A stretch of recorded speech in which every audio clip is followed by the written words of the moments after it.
तत्तुल्यं राम नाम वरानने।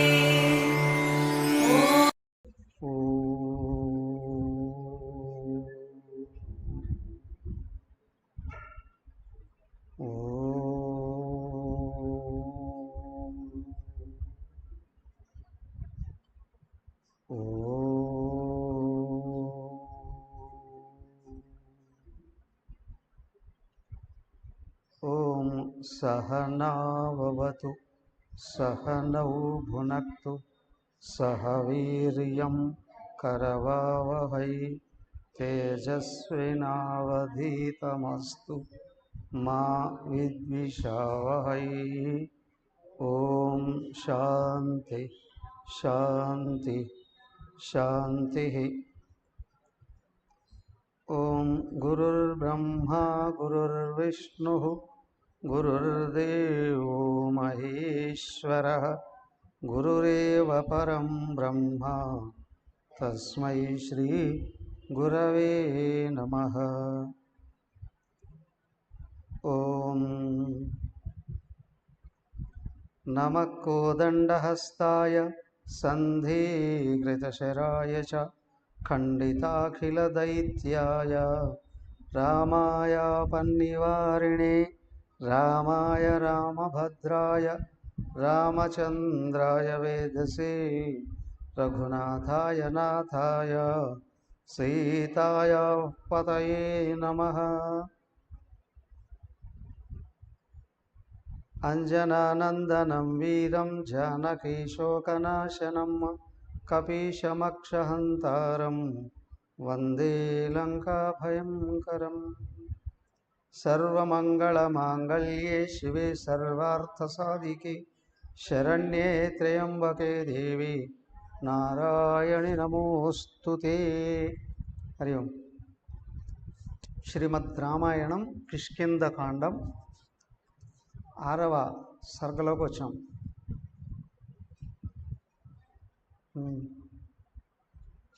ఐదవ సర్గ దగ్గర ఉందా?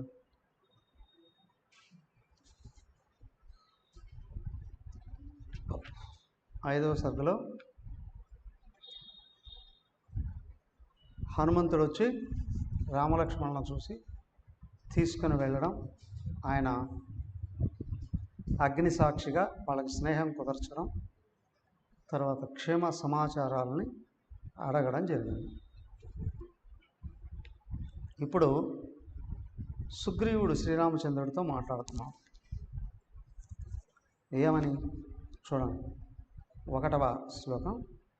పునరేవాబ్రవీత్ ప్రీతో రాఘవం రఘునందనం ఆయమాఖ్యాతి రామ సచివో మంత్రసత్తమః హనుమాన్ యన్నిమిత్తం త్వం నిర్జనం వనమాగతః లక్ష్మణేన సహ భ్రాత్రా వసతశ్చ వనే తవ రక్షసాం భార్యా మైథిలీ జనకాత్మజా త్వయా వియుక్తా రుదతి లక్ష్మణేన చ ధీమత్సుతం అంతరప్రేప్సునా తేన హత్వా గృధ్రం జటాయుషం భార్యా వియోగజం దుఃఖం అచిరాత్వం విమోక్షసే అహం తామానయిష్యామి నష్టాం వేదశ్రుతిమివ. ఓకే, సుగ్రీవుడు చెబుతూ ఉన్నాడు. పునరేవ అబ్రవీత్ ప్రీతో రాఘవం రఘునందనం ఆయం ఆఖ్యాతి మే రామ సచివో మంత్రి సత్తమ. సుగ్రీవుడు మళ్ళీ మాట్లాడుతున్నాడు రామచంద్రుల వారితో. రామచంద్ర, ఇదిగో నీ గురించి ఇంతకుముందే నేను వినున్నాను. ఎవరి దగ్గర? నా సచివుడు అయినటువంటి హనుమంతుడు ఇంతకుముందే నీ గురించి చెప్పుకున్నాడు. ఏమనయ్యా? లక్ష్మణీయ సహభ్రాత్ర వసతశ్చ వనేతవ, లక్ష్మణస్వామితో కలిసి భార్య అయిన సీతాదేవితో కూడి అరణ్యాల్లో నువ్వు నివసిస్తున్నావు అనే విషయం నేను విన్నా. అవునా? పైగా రావణాసురుడు వచ్చి సీతాదేవిని తీసుకెళ్ళిపోయినట్లు, అడ్డగించబోయిన జటాయువుని రాక్షసుడు సంహరించినట్లు కూడా విన్నాను. భార్యా వియోగం దుఃఖం అచిరాతత్వం విమోక్షసి అహం త్వాం ఆనయిష్యామి అష్టాం మేధస్సు. అయ్యా, మానధనుడికి భార్య వియోగం ఎంత బాధాకరంగా ఉంటుందో నాకు తెలుసు.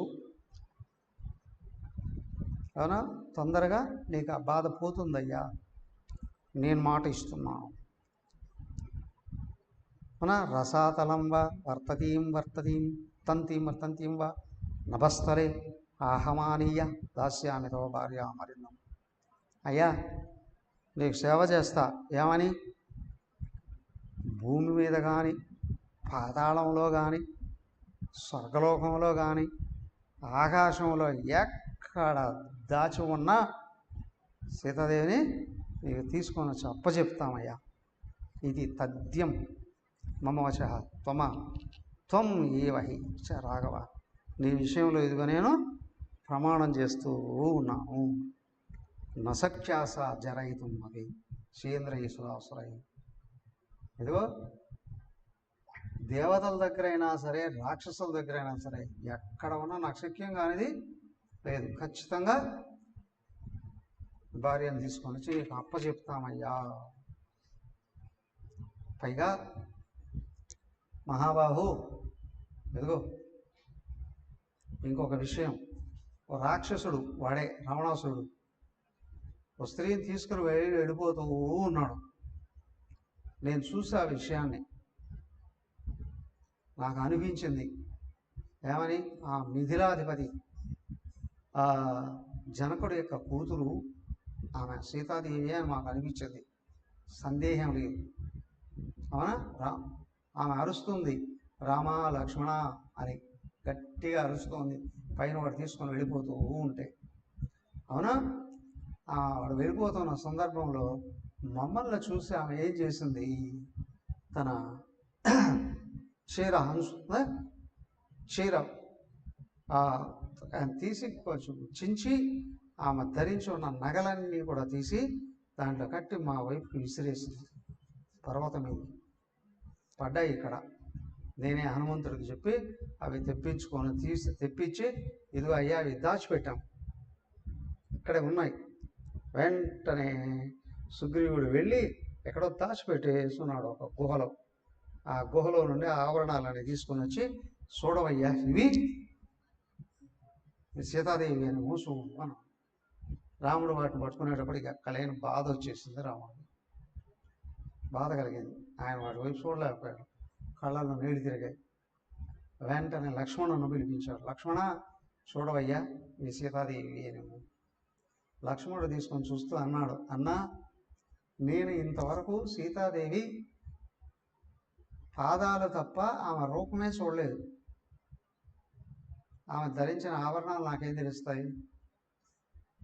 అయితే ఆమె పాదాలకు ధరించి ఉన్నటువంటి కాలి అందెలు ఏవైతే ఉన్నాయో అవి నాకు తెలుసు.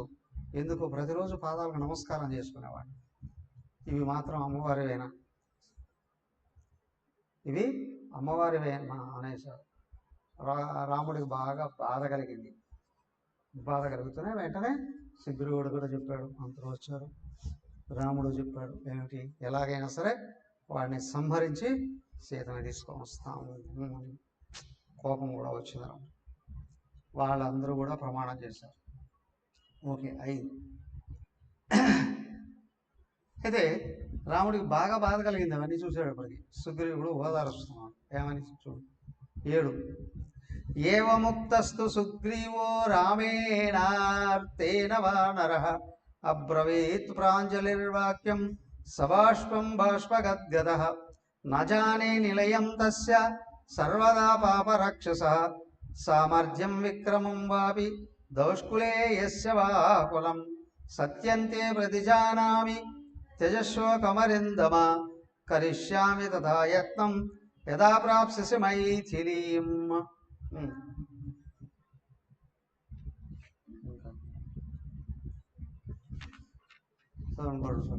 రావణం సగణం హత్వా పరితోష్యాత్మ పౌరుషం తదాస్మి కర్త నచిరాత్ యదా ప్రీతో భవేష్యసి అలం వైక్లభ్యమాలంభ్య ధైర్యం ఆత్మగతం స్మర తద్విధానాం అసదృశం ఈదృశం విద్ధి రాఘవం. ఏమైందయ్యా? ఏం ముక్తస్తు సుగ్రీవ రామేణ ఆర్థీన వానర బ్రవీత్ ప్రాంజలిర్వాక్యం సబాష్పం బాష్పగద్ర. రాముడికి ఎప్పుడైతే వేదన కలిగిందో, బాధ కలిగిందో, సూర్యుడు ఈ ఈ సుగ్రీవుడికి కూడా బాధ కలిగింది. ఆయన ఓదార్చాడు. అవునా? పరస్త్రీని అపహరించినటువంటి వాడెవడు కూడా ధర్మాత్ముడు కాదు, అసురుడే. ఖచ్చితంగా వాడు శిక్షించబడాల్సినటువంటిదే. కాబట్టి అయ్యా, ఆ పాపాత్ముడైనటువంటి వాడు ఉన్నాడే, వాడిని ఖచ్చితంగా శిక్షించి తీరాల్సిందే. వాడిని శిక్షించి సీతను తీసుకొని వద్దాము అని. అలం వైక్లభ్యమానం ధైర్యమాత్మకతం స్మర. అలాగే మరి ఈయనకే కాదు, ఈయనకు కూడా బాధ ఉందిగా, రాముడికే కాదు సుగ్రీవుడు కూడా. అయ్యా నీలాగే నాకు కూడా బాధ కలిగింది అయ్యా, మా అన్న కూడా అవునా చేయకుండా పనిచేశాడు, నన్ను చంపాలని ప్రయత్నం చేసి నన్ను తనే తరిమేసి నా భార్యని లాక్కొని వెళ్ళిపోయాడు. బాష్పం ఆపాతితం ధైర్యాత్ నిగ్రహీతం తుమర్హసి. అవునా? అప్పటి నుండి నాకు కూడా చాలా చాలా బాధగా ఉంది. పైగా ఏం చేస్తున్నాడు? నన్ను చంపేయడానికి ప్రయత్నం చేస్తున్నాడు అనేక రకాలుగా. భార్యను అపహరించాడు, నన్ను చంపడానికి ప్రయత్నం చేస్తున్నాడు. రామ, నువ్వే నన్ను రక్షించాలి ఎలాగైనా సరే. మా అన్న బాధ నుండి నాకు చాలా భయం కలుగుతుంది. నన్ను బయటికి తిరగాలి అంటేనే తిరగలేకపోతున్నాను. ఎక్కడ ఎప్పుడు ఏ విధంగా వచ్చి నన్ను చంపేస్తాడు అని చెప్పి నాకు భయం కలుగుతుంది. రామచంద్ర, నన్ను నువ్వే కాపాడాలి, మా అన్న యొక్క భయం నుండి నన్ను కాపాడవయ్యా. ముందే ఆయన ప్రతిజ్ఞ చేశాడు కదా, రాముడు ప్రతిజ్ఞ చేశాడు, ఖచ్చితంగా నీ బాధను తొలగిస్తాను, వారిని శిక్షించి నీ భార్య నీకు అప్పచెప్తాను, నువ్వు ఈ విషయంలో సందేహించాల్సిన అవసరం లేదు అని చెప్పాను. ఓకే, అయిపోయింది. అప్పుడు ఏమైంది? అయితే సుగ్రీవుడికి ఎందుకు వచ్చింది బాధ? అన్నదమ్ములే కదా. కానీ ఆయనకి కష్టం రావడానికి కారణం ఏంటి? అది అడుగుతున్నాడు రాముడు. సుగ్రీవుడు చెప్తున్నాడు. 8.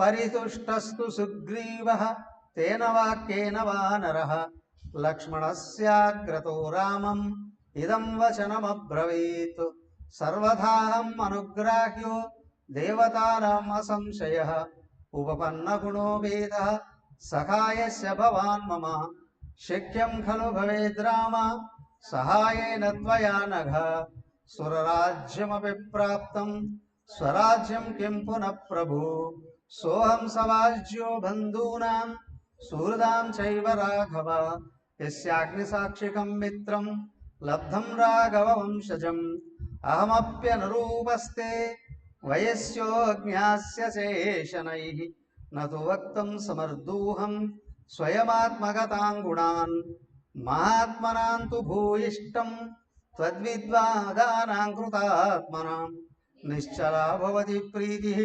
ధైర్యమాత్మవతామివ. రామచంద్రుడు ఎప్పుడైతే హామీ ఇచ్చాడో సుగ్రీవుడు చాలా సంతోషించాడు. పరిదుష్యస్తు సుగ్రీవః తేన వాక్యేన వానరః లక్ష్మణస్య అగ్రతో రామం ఇదం వచనమబ్రవీత్. లక్ష్మణుడు ముందుగా ఉండగానే రామచంద్రుల వారితో ఈ విధంగా చెప్తున్నాడు. సర్వదా అహం అనుగ్రాహ్య దేవతానాం అసంశయ. అయ్యా, సర్వ దేవతల వలన కూడా నేను అనుగ్రహాన్ని పొందినట్లున్నా. ఎందుకు? రాముడి చేతి ఈ మాట విన్నాము అంటే నీ బాధ తొలగిస్తాను అని అన్నాడు కదా. శక్యంకలు భవేద్రామ సహాయేన త్వయానగా సురరాజ్యమై ప్రాప్తం స్వరాజ్యం కిం ప్రభు. అయ్యా, ఒకసారి నీ అనుగ్రహం కానీ కలిగింది అంటే అవునా, దేవతల రాజ్యం కూడా కలుగుతుంది కదా. అలాంటప్పుడు ఈ చిన్న విషయాలన్నీ కూడా నేను ఇంకా ఆలోచన చేయాల్సిన అవసరం ఏముంది? కాబట్టి రామా, నేమంటే మహాపురుషుడితో మహానుభావుడితో నాకు సఖ్యం కుదిరింది, అగ్ని సాక్షిగా. ఇక నేను భయపడట్లేదయ్యా. కాబట్టి ఇదిగో ఈ ఆభరణాలని చూసావు కదా, ఖచ్చితంగా సీతాదేవి అయితే సీతాదేవి ఎక్కడుందో వెతకడానికి కూడా ట్రై చేద్దామయ్యా అన్నాడు. ఇద్దరు ఒకరికొకరు ఇంకా ఇంకా స్నేహభావం పెంపొందుతూ ఒకరికొకరు ప్రియంగా మాట్లాడకుండా ఒకరికి సంబంధించిన విషయాల్ని ఇంకొకరు లోతుగా చర్చించుకోవడానికి కూడా ప్రయత్నం చేస్తూ ఉన్నారు.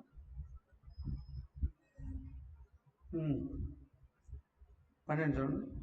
సదదర్శ దదస్సారం అవిదూరే హరీశ్వర సుపుష్పమీషత్పత్రాఢ్యం భ్రమరైరుపశోభితం తస్యైకాం పర్ణబహుళాం భంక్త్యా శాకాం సుపుష్పితాం సారస్యాస్తీర్య సుగ్రీవో నిషాదపరాగవ. అయితే సుగ్రీవుడితో ఇతనికి వైరం ఎందుకు కలిగింది ఈ విషయం అంతా చెప్పదలుచుకున్నాడు. పైగా సుగ్రీవుడికి ఉన్న బలం ఏంటి, సుగ్రీవుడికి ఎంత బలం ఉంది, సుగ్రీవుని కానీ జయించాలి అని సరే వాలికి ఎంత బలం ఉంది, వారిని జయించాలి అని అంటే ఈయనకు బలం ఉందా లేదా, కానీ సుగ్రీవుణ్ణి ఈ వాలి ఎందుకు బయటకు తోసేయాల్సిన అవసరం ఏమొచ్చింది, ఆ విషయాన్ని అంతటిని కూడా చెప్పదలుచుకున్నాడు. ఆయన చెప్తూ ఉన్నాడు ఏమని, అయ్యా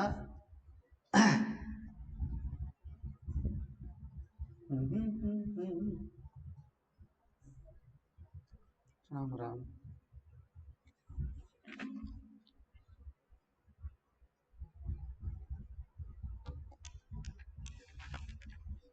ఇంతకుముందు చాలా విషయాలు జరిగి ఉన్నాయి వీళ్ళిద్దరికి ఒకానొక సందర్భంలో. అయితే ఇది ఇందులో లేదు కానీ ఆనంద రామాయణంలో ఒక విషయం, వాలి సుగ్రీవులు చాలా చాలా చాలా స్నేహితులు, గొప్ప స్నేహితులు, అన్నదమ్ములే కదా, చాలా ప్రేమ కలిగి ఉండేటువంటి. ఒకానొక సందర్భంలో రావణాసురుడు నారదుడికి ఎదురుపడ్డాడట. ఎదురుపడితే ఈ రావణాసురుడు దేశం అంతా తిరుగుతున్నాడట. వాడికి ఏంటి చేతులు నొడుకుంటూ, ఏం రావణ ఏమైంది నీకు, ఏంటి ఈ విధంగా వ్యవహరిస్తూ ఉన్నావు అని అంటూనే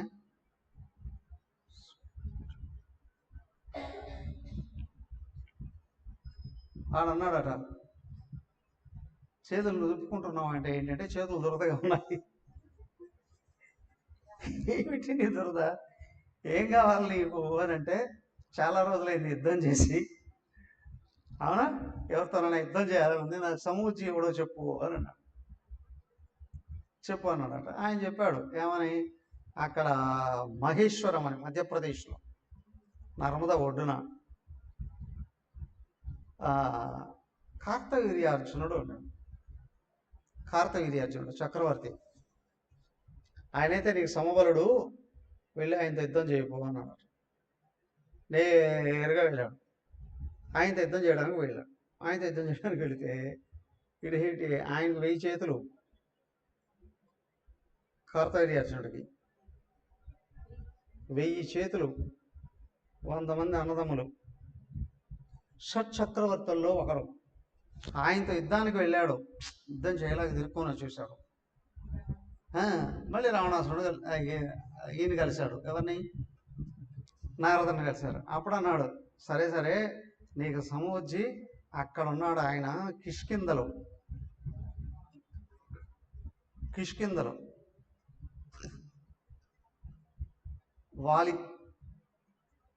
వాలి అయితే నీకు సమమైనటువంటి బలుడయ్యా, పరిగెత్తబోయాడట. అరే రావణ ఆగరా,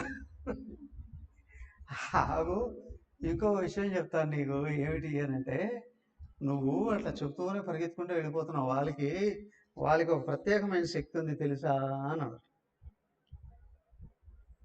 ఏమిటి అన్నాడు.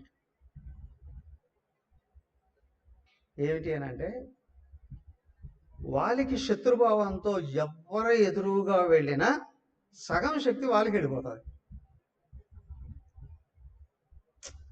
యుద్ధం చేయాలి అని వెళ్ళాడని అనుకో, వాడు ఎవడైనా సరే వాళ్ళకి ఎదురుగా నిలబడితే సగం శక్తి వాళ్ళకి వెళ్ళిపోతుంది. కాబట్టి ఇప్పుడు నువ్వు అది కనుక్కొని ముందుకెళ్ళి యుద్ధం చేస్తావా, వెనక్కి వెళ్ళి యుద్ధం చేస్తావా తెలుసుకొని వెళ్ళు వాళ్ళు. వీడికి కొంచెం భయం ఉంటుంది కదా. కాబట్టి ఎదురుగా వెళితే వీడి బలం, వాళ్ళ బలం వాళ్ళకు ఉంటుంది, శత్రు బలం కూడా సగం వచ్చేస్తుంది. ఇప్పుడు వాళ్ళని ఎవరు జయిస్తారు? రావణాసురుడు వెతుక్కుంటూ వెళితే వాలి ఏం చేస్తున్నాడు? అప్పుడు తూర్పు సముద్రం వైపు అర్ఘ్యం ఇస్తూ ఉన్నాడట. వీడు నేరుగా వెళ్ళాడు. ఎదురుకు వెళితే నా శక్తి వెళ్ళిపోతుందేమో అని వెనక నుండి వెళ్ళి వాలిని గట్టిగా బంధించాడు. పట్టుకునేసాడు గట్టిగా. పట్టుకుంటే ఆయన చూశాడట, ఎవడరా నన్ను పట్టుకున్నాడు ఆయనకలా చేతులు బిగించుకున్నాడట. ఆయన అలాగే చేతులు పట్టుకొని అర్ఘ్యం ఇస్తూ ప్రతిరోజు ఉదయము సాయంత్రం భూమికి చుట్టూ ఉన్న సముద్రాలన్నిట్లో నుండి అర్ఘ్యం వదులుతాడట ఆయన. వాలి గమనం ఎంతటిది, ఇంకా ఆయన వేగం ఎంతటిది. బ్రహ్మముహూర్తంలో వేస్తే సూర్యోదయానికి ముందే అర్ఘ్యం ఇచ్చేస్తాడట. అలాగే సాయంత్రం వెళితే సూర్యాస్తమయానికి ముందే ఆ చుట్టూ 4 వైపుల సముద్రాల్లో నీటితో ఆయన అర్ఘ్యం వదిలేస్తాడట. ఇక్కడ ఏం చేశాడు? రావణాసురుడిని గట్టిగా అట్లాగే పట్టుకొని మొత్తం భూమంతా తిరిగేసి చివరికి వచ్చి టీషర్ట్లు అన్నాడట. వాడు నలిగిపోయి కారుచేశాడు. రావణాసురుడు కింద పడిపోయిన తర్వాత ఇప్పుడు ఏం చేయాలి? వీడు ఏం చేయలేడు అక్కడ ఆయన్ని కదా. నీతో స్నేహం చేద్దామని వచ్చాను, నువ్వు ముందడు చూస్తున్నావు కదా, నేను ప్రేమతో పట్టుకున్నాను అన్నాడట. ప్రేమతో పట్టుకున్నానంటే ఎదురుగా వచ్చి పట్టుకోవాల్సింది, వెనక నుండే పట్టుకునేది అని నాలుగు వాయించాడు, తిట్టాడు. తిట్టే నీతో స్నేహం చేస్తాను అన్నా. ఇప్పుడు ఏమైందో ఆయనతో స్నేహానికి వచ్చి స్నేహం చేయడం మొదలుపెట్టాడు. రోజు ఏం చేశాడు? వాలి మీద కక్షట, ఎలాగైనా వాలిని నాశనం చేయాలని ప్రేమగా నటించాడట. అవునా? ప్రేమగా నడుస్తూ వాలికి చెడు బుద్ధులన్నీ నేర్పించాడు. అర్థమైందా? కొంతమంది అనుకుంటారు ఎదురుగా స్నేహం చేస్తాను లేదా ఎదురు వాళ్ళని జయించాలి అని అనుకుంటే నేరుగా శత్రుత్వంతో జయించడం లేదా బలాబలాలు చూపించుకోవడం లేదా స్నేహంగా వెళ్ళి వాళ్ళని పతనం చేసి నాశనం చేసి మనం పైన కూర్చుందాము అని అనుకుంటాం. అవునా? దుర్బుద్ధి ఎక్కడైతే ఉందో దుష్ట ఫలాలే కలుగుతాయి. ఏ వ్యక్తికైనా సరే ఎప్పుడైనా సరే పెద్దవాళ్ళ దగ్గరికి వినయ విధేయతలతో గౌరవ మర్యాదలతోనే వెళ్ళాలి. అవునా? కింద ఉన్న వాళ్ళకి అంత శక్తి ఇస్తుంటే పైన ఉన్న వాళ్ళకి తక్కువ ఉంటుందా? పైన వాళ్ళకి తక్కువ ఉంటుందా? అవునా? లోపల కళ్ళు నెత్తికెక్కి అవునా నేనే గొప్ప నేను అనుకున్నప్పుడు ఎదుటివాడు దెబ్బతీయాలి అని అనుకుంటే ఖచ్చితంగా కనిపెడతారు. గొప్పవాళ్ళు కనిపెట్టేసి కామ్గా చూస్తూ ఉంటారు సాక్షిగా. అవునా? ఆ చుట్టూ ఉన్న వాళ్ళకి కలిగిన బలహీనతలు, దుర్బుద్ధులు ఉన్నాయే వాళ్ళనే సర్వం నాశనం చేసేస్తాయి. కాకపోతే ఇక్కడ వాలికి రావణాసురుడి మీద నమ్మకం కలగడమే కాదు, వాడితో స్నేహం చేసేసాడు. స్నేహం చేసేటప్పుడు వాడు ఏం చేశాడు? నెమ్మదిగా దుర్బుద్ధులు కలిగించాడు. ఇక్కడ దుర్బుద్ధులు కలిగించేటప్పటికి ఏమిటి? చివరికి ఇప్పటికి వచ్చేటప్పటికి వీడి మనసులో కూడా అన్ని దుష్టభావాలు కలిగాయి. ఆ దుష్టభావాల వల్లనే సుగ్రీవుడికి ఇతని మీద ఉన్న ప్రేమ కూడా గుర్తించలేకపోయాడు. సుగ్రీవుడిని చంపేయాలనుకున్నాడు. సుగ్రీవుడు లేకపోతే ఇంకా నాకు అడ్డీ లేదు కదా. ఆ లోపల కలిగినటువంటి వైరు ఇది ఎక్కడి నుంచో రావణాసురుడి దగ్గర నుంచి వచ్చింది. దుర్మార్గుడితో సహవాసం చేయడం వలన దుష్టబుద్ధులు కలిగి మంచి వాళ్ళని దెబ్బకొడదాము, అవునా, సజ్జనులను దెబ్బకొడదాం అనుకున్నా, గురువులను దెబ్బకొడదాం అనుకున్నా, స్నేహితులు దెబ్బకొడదాం అనుకున్నా, అన్నదమ్ములు దెబ్బ కొడదామని అనుకున్నా, దుష్ట బుద్ధి ఎక్కడైతే ఉందో దుష్ట ఫలాలు కలుగుతాయి, దుష్ట ఫలాలు కలుగుతాయి కదా. దాంతోనే ఇక్కడ సుగ్రీవుడిని గుర్తించక సుగ్రీవుడిని దూరం చేసుకున్నాడు. ఎవడు? వాలి కదా. అదే శాపం అయింది ఆయన, అదే శాపంగా పరిణమించింది. ఇది ఎక్కడ? ఆంధ్రరామాయణంలో ఉంది. అయితే ఇప్పుడు ఏమైంది? అయ్యా, మీ అన్న వలన నీ కలిగినటువంటి వైరం ఏమిటి, ఎందుకు వచ్చింది? రాముడు తెలుసుకున్నాడు కదా. ఇప్పుడు సుగ్రీవుడు విషయం అంతా చెప్తున్నాడు పెట్టి. చాలా పెద్ద అధ్యాయం ఇది. అక్కడ ఏం చెప్తున్నాడు? అయ్యా, కిష్కింధ నగరాన్ని పరిపాలిస్తూ ఉన్నటువంటి మా తండ్రి రక్షవానరుడు అని, రక్షరజుడు అని కూడా ఆయన పేరట, రక్షరజుడు. ఆయనకి ఏదో 2 కొడుకులు, 1 కూతురు కూడా. ఎవరామె? అంజనాదేవి. వీళ్ళిద్దరికి చెల్లి అంజనాదేవి. అంజనాదేవి కొడుకే హనుమంతుడు, ఆంజనేయుడు అని. అంజనాదేవి కుమారుడు ఆంజనేయుడు. ఆయన రాజ్య పరిపాలన చేస్తూ ఉన్నాడు. చేస్తూ ఉంటే ఆయన చనిపోయిన తర్వాత ఆయన రాజ్యం పెద్దవాడు కాబట్టి మా అన్నకు వచ్చింది. ఎవరికి? వాలికి వచ్చింది. వాళ్ళకి నేను తమ్ముడుగా ఉన్నా, ఆయన రాజుగా ఉన్నాడు, నేను యువరాజుగా ఉన్న రాజ్యాన్ని పరిపాలన చేస్తూ ఉన్నాం. చేస్తూ ఉంటే వాడు ఉన్నాడు, మయుడు అనే ఒక రాక్షసుడు ఉన్నాడు. మయుని కుమారుడు మాయావి అనేవాడు ఉన్నాడు. వాడికి ఒక తమ్ముడు ఉన్నాడు, దుందుబి. మయుడి కుమారుడు మాయావి, వాడికి తమ్ముడు దుందుబి. వీళ్ళిద్దరూ ఉన్నారు. ఒకనొక సందర్భంలో ఈ మాయావి అనేవాడు ఉన్నాడే, వాలితో వైరం పెట్టుకున్నాడు. వైరం పెట్టుకుని ఊరికే ఉండకుండా ఏం చేశాడు? ఒకరోజు అర్ధరాత్రి అప్పుడు వచ్చి కిష్కింధ నగరానికి వచ్చి గర్జించడం మొదలుపెట్టాడు. గర్జించి మొత్తం ఊరంతా లేచిపోయేటట్టు, నిద్ర మేలుకునేటట్టు చేశాడు. నిద్ర మేలుకునేటట్టు చేసి ఈ వాలిని ఇష్టం వచ్చినట్టు తిడుతూ ఆయన అన్నాడు, రా, నీ టైం అయిపోయింది, నేను సంపదలుచుకున్నాను కాబట్టి ఇదిగో నీకు అవకాశం ఇస్తున్నా, ఈ రాత్రే నీకు ఆయుష్, నువ్వు ఎన్ని భోగాలు అనుభవిస్తావో, తాగుతావో, తింటావో, భోగాలు అనుభవిస్తావో, ఏదేమైనప్పటికీ కూడా మీ వాళ్ళందరినీ కలుసుకో, నీ కడసారి చూసుకో, నీ కిష్కింధ చూసుకో, తెల్లారేటప్పటికి నువ్వు బతుకు అనేసి మాట్లాడు. ఈ వాళ్ళకి విపరీతమైన కోపం వచ్చింది. కోపం వచ్చి బయటకు రాబోతుంటే వీళ్ళు అడ్డుపడ్డారు. ఎవరు భార్య? తార, సుగ్రీవుడు, వీళ్ళందరూ కూడా అడ్డుపడినా వదలలేదు. వాడు అంతగా గర్జిస్తుంటే వాడిని ఎట్లా వదిలిపెట్టాలి? నేరుగా వచ్చేసాడు. వచ్చి ఏం చేశాడు? ఈ మాయావి వీళ్ళిద్దరు బయటకు వచ్చారు, వాళ్ళ సుగ్రీవుడు. వీళ్ళిద్దరిని చూసినప్పుడు వాడు భయపడ్డాడు. ఎవరు? మాయావి భయపడితే ఈయన వదల్లా. వాళ్ళు తరుముకొని ఈరోజు అయిపోయింది రా నీవు అని తరుముకొని పోతుంటే వెనక సుగ్రీవుడు కూడా వచ్చాడు. తరిమి అక్కడే కిష్కింధకు దగ్గరగా ఒక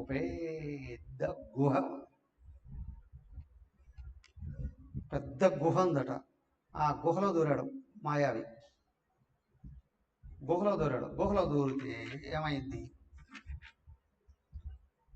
వాళ్ళు లోపలికి వెళ్ళిపోతే బయట చెప్పాడట, ఓ సుగ్రీవా, నువ్వు బయటే ఉండు, నేను వచ్చేదాకా వాడిని చంపి నేను బయటకు వస్తా, అప్పటి నుంచి ఇక్కడి నుంచి వెళ్ళకు, ఎంత టైం అయినా సరే నువ్వు ఇక్కడే ఉన్నావు. లోపలికి వెళ్ళిపోయాడు. సంవత్సరం అయింది, బయట వెయిట్ చేశాడు. ఆ తర్వాత నురుగు కక్కుతూ ఎర్రటి వేడి రక్తం ప్రవహిస్తూ బయటకు వచ్చిందట. బయటికి రావడంతోనే లోపల ఈ మాయావతితో పాటు చాలామంది రాక్షసులు అరుస్తున్నట్టు కనిపించిందట. తర్వాత వాలి బాధతో అరుస్తున్నట్టు కనిపించింది. వాళ్ళని చంపేసినట్టు అనిపించిందంట. ఏం చేస్తాడు ఇప్పుడు? వాళ్ళు కానీ బయటకు వచ్చారంటే కిష్కిందంతా నాశనం చేసేస్తారని చెప్పి ఒక పెద్ద బండ ఒకటి తీసుకొని వచ్చి ఆ గుహ ద్వారానికి అడ్డు పెట్టేసి ఈ నేరుగా ఏడుస్తూ ఇంటికి వచ్చేసాడు. ఎవరు?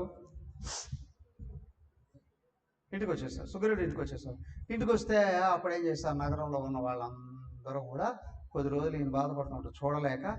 కాబట్టి ఆ తర్వాత ఆయన చెప్పాల విషయం, చెప్పకపోతే దగ్గరగా ప్రేమగా ఆయన అడిగాడు, విషయాలు చెప్పాడు. చెప్తే ఇంకా వాళ్ళు రాలేడు కదా అని వీళ్ళందరూ కలిసి ఈయన రాజు చేశారు.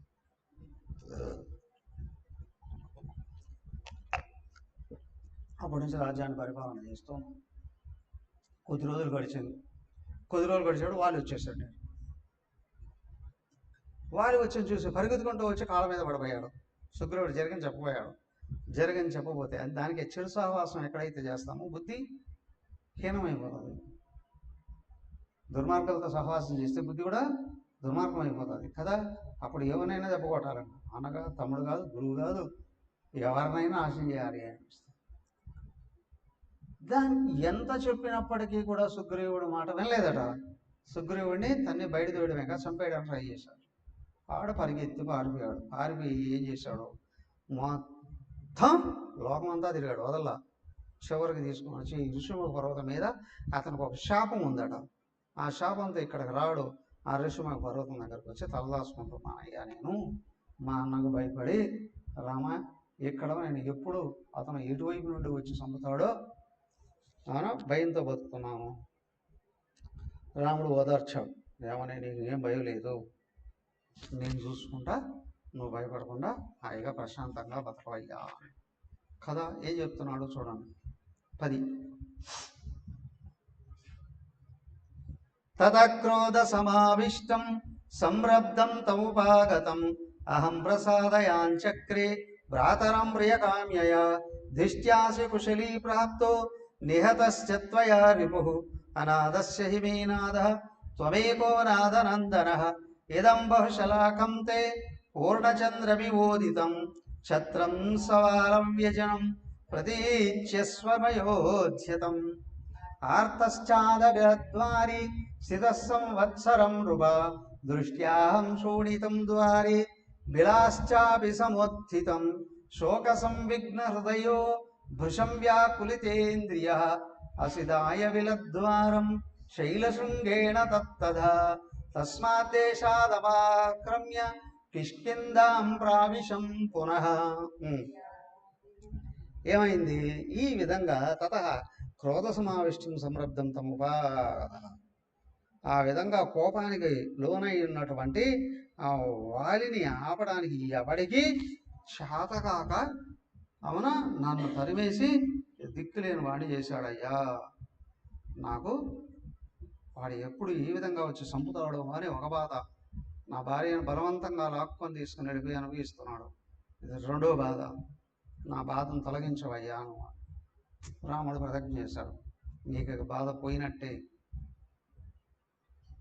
నువ్వు లోపల భయాన్ని వదిలిపెట్టు, కోపాన్ని కూడా వదిలిపెట్టు, అవునా నీ బాధలు సంపూర్ణంగా తొలగిస్తాను అని రాముడు ప్రతిజ్ఞ చేశాడు.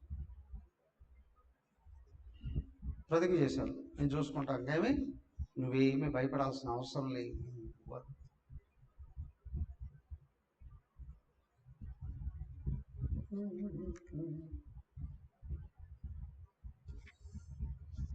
ఓకే,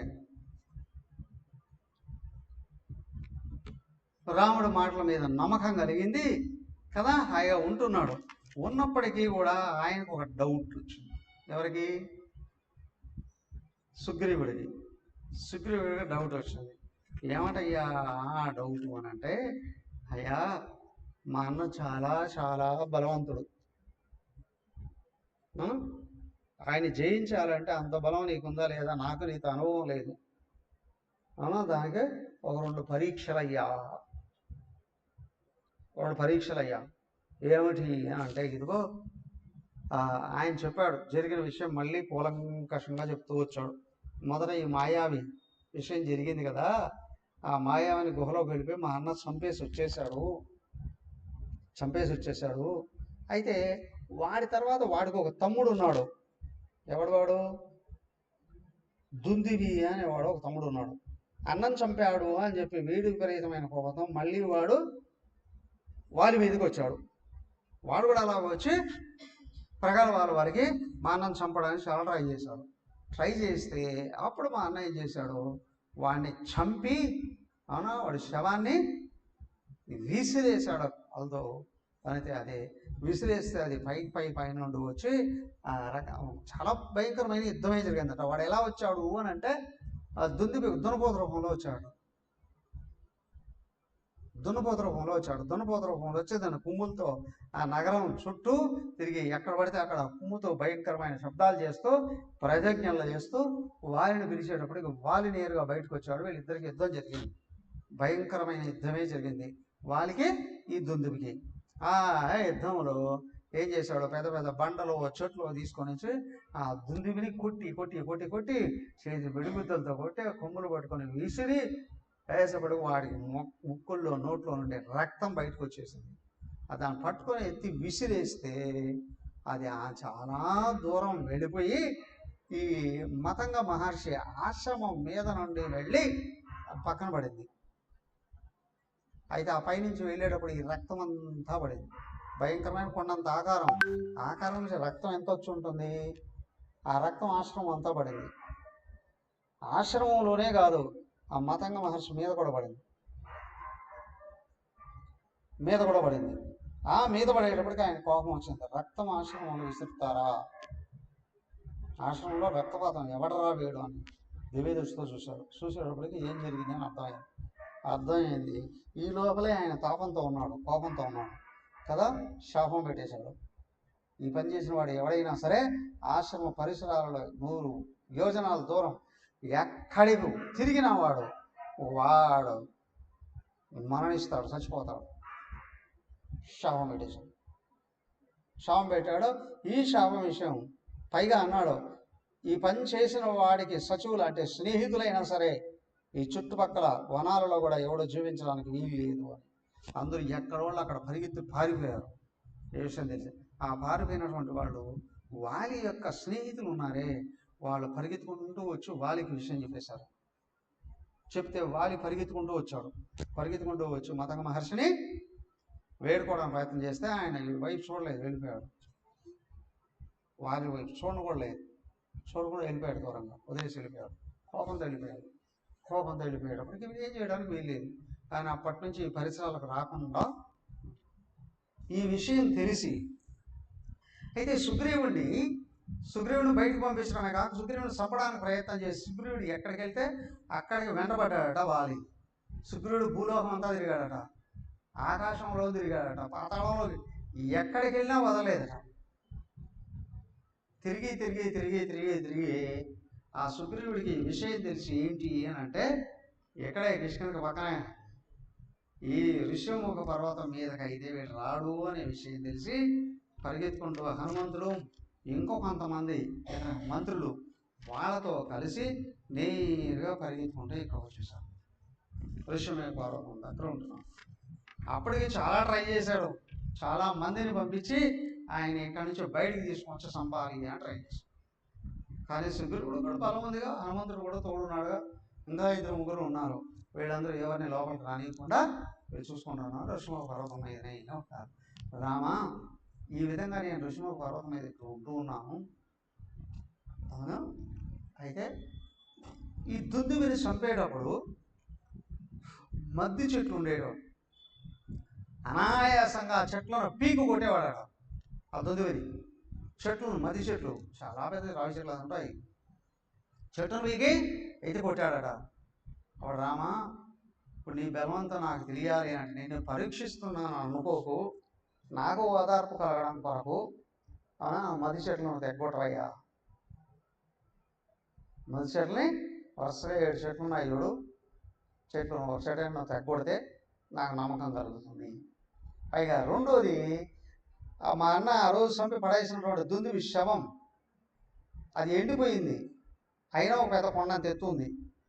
దాని మీద మాంసం అంతా ఎండిపోయింది, కానీ ఆ స్కెలిటన్ ఉంది, ఎముకల గూడు పెద్ద పర్వతం అంత ఉంది. దాని కానీ నువ్వు విసిరి వేసేయగలిగితే నాకు నమ్మకం కలుగుతుందయ్యా. రాముడు వచ్చాడు, కాలి బొటన వేలుతో విసిరాడు. 100 ఏళ్ళ దూరం పోయి పడిపోయింది. 120 కిలోమీటర్ల దూరం పోయి పడిపోయింది పరిసరాలు లేకుండా. అయితే ఈడన్నాడు, అది మాంసంతో రక్తంతో నిండి ఉన్నప్పుడు మా అన్న విసిరేశాడు, ఇప్పుడు అంత బరువు ఉండదు కదా అది. నిన్ను అవమానిస్తున్నాను అనుకోకుండా నమ్మకం కొరకు మది చెట్టు దగ్గొట్టవయ్యా అన్న. ఈయన ఒక బాణం వేస్తే వరుసలోని 7 చెట్లు తెగిపోయి ఆ బాణం భూమిలోకి వెళ్ళిపోయి పాతాళలోకానికి వెళ్ళిపోయిందట. ఈయన నాకు నమ్మకం కలిగింది. రామ, నేను నమ్ముతున్నాను పూర్తిగా, ఇప్పుడు నువ్వేం చెప్తే అది నేను చేయడానికి రెడీగా ఉన్నానయ్యా, నన్ను ఏం చేయమంటావు చెప్పు అనేటట్లుగా వీళ్ళిద్దరూ ఇప్పుడు మాట్లాడుకుంటూ మాట్లాడుకుంటే ఏమైందయ్యా, ఈయన పంపించాలి అని అంటారు. మొట్టమొదట వాలి మీదికి నువ్వు యుద్ధానికి వెళ్ళవయ్యా, వారిని యుద్ధానికి రమ్మని చెప్పి నువ్వు సవాల్ చేయి, పిలువు. వాలి వస్తాడు కదా, ఈతో యుద్ధం చేసే సమయంలో నేను వృక్షం యొక్క షాట్ నుండి కొడతాను ఆయన్ని. ఎందుకు అంటే చెప్పాడుగా విషయం, ఎదురుగా వెళితే శక్తి పోతుంది కదా. సుగ్రీవుడు వెళ్ళాడు, వారిని పిలిచాడు. వారిని పిలుస్తూనే వాళ్ళు పరిగెత్తుకుంటూ వీడి ఇన్ని రోజులు వీడి సాగుకు వచ్చిందా ఏంటి, నన్ను ఆహ్వానిస్తున్నాడు, ఇప్పుడు వీడిని చంపేసి వచ్చేస్తానని బయటికి రాకపోతే తార అడ్డొచ్చాడు, కొడుకు అంగదుడు కూడా అడ్డొచ్చాడు. అయ్యా, దశరథ పుత్రుడు రాముడు లక్ష్మణుడితో కలిసి ఈ వనాల్లోకి వచ్చిన్నాడు, సీతాదేవిని తీసుకువెళ్ళారట. మరి మన చిన్నాన్నకి ప్రామిస్ చేశాడట, నేను చంపుతాను అని. అవునా? కాబట్టి నువ్వు వెళ్ళొద్దయ్యా, ఇప్పుడు ఆయన నారాయణ సమానుడు అని అంటున్నారు, ఆయనతో యుద్ధం చేస్తే గెలవద్దు. తార ఎంతెంతో బ్రతిమాలుతుంది. ఆయన అన్నాడు, రాముడికి నిజంగా సీతాదేవి కావాలంటే నేరుగా వచ్చు, నన్ను అడిగితే నేను రావణాసురుని తోక కట్టుకొని వచ్చి ఇసుగుట్టేవాడిని కదా ఇక్కడ. అవునా? పైగా రాముడికి బలం అనేది ఉంటే సుగ్రీవుడిని తోడు చేసుకోవడం ఏంటి కదా. సుగ్రీవుడి సహాయం కావాలి అనుకున్నాడు. రాముడు ఎంత బలమైన వాడు. అవునా? సీతాదేవి ఎక్కడుందో వెతకమన్నాడు ఆయన అక్కడ, అంతే. ఇదేమనుకున్నాడు, సుగ్రీవుడి తోడు చేసుకున్నాడు. రాముడు ఎంత బలమైన వాడు, రాముడు నన్నేం చేయగలడు. తార రాముడి భక్తురాలు కాళ్ళు పట్టుకుందట, వేడుకుందట, వద్దు వద్దు వద్దు వద్దు.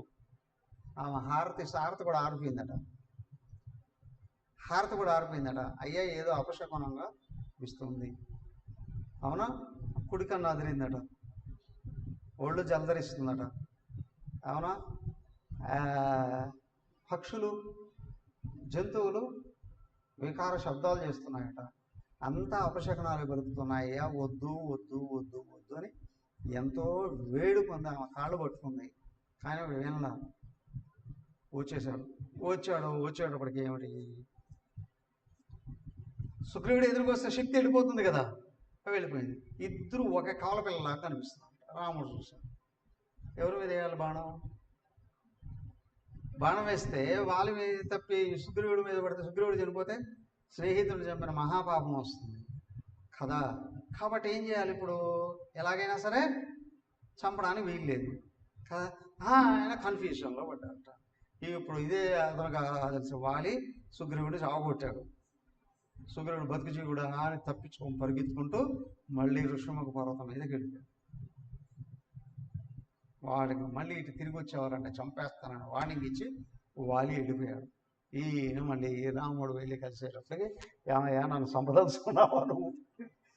అవునా, కొంచెం ఉంటే సత్యపోయి ఉండేవాడిని, నువ్వు ఎందుకు మా అన్న మీద బాణం వేయలేదు అంటే ఆయన చెప్పాడు, సుగ్రీవ, మీ ఇద్దరు కవలల్లాగా ఉన్నారు, ఒకవేళ మీ అన్న మీద నీ మీద తగిలితే అవునా ఘోరం అవుతుంది కదా, కాబట్టి అందుకే నేను బాణం వేయలేకపోయానయ్యా, ఈసారి వెళ్ళు.